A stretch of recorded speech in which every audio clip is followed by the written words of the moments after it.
Today we have this contrast in our scriptures between two people. First we have Isaiah, and this is a famous passage from Isaiah. It's known as the servant's song.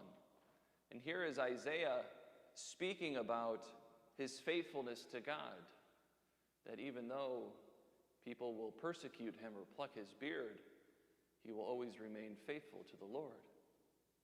And then contrasting that, in our gospel today, we have Judas, who does the opposite. He goes to the chief priests and offers to turn in Jesus for 30 pieces of silver. Now, 30 pieces of silver goes back to Exodus, because that's how they would turn in a thief. It's the lowest amount of money you can give for somebody. So here is Judas doing the opposite of what we see Isaiah doing.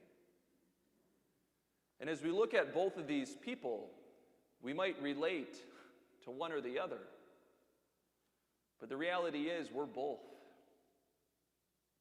We're both. We have moments where we turn to the Lord in distress, like Isaiah did. And we say, Lord, even through all of this, I will be faithful to you. But I think we're also Judas. Even though we may desire the good, we turn in on ourselves instead of to the Lord, and we turn our back on Jesus. Because Judas, in the gospel, what he's demonstrating here is sin.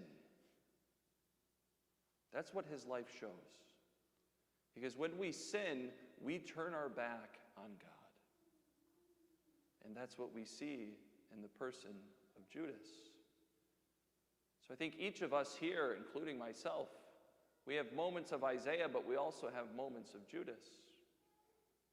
But the great gift that God has given us this week in which we celebrate is that even though we turn our back on God, He will never turn His back on us. And that's what we celebrate, is God's unending faithfulness to His people. So as we approach this most holy of weeks, may our hearts be filled with great joy, remembering, recognizing, and celebrating that we have a God who is with us through it all. We have a God who is with us when we're able to turn to Him like Isaiah did. But we also have a God who is with us in moments of our failures, when we turn our back on Him like Judas did.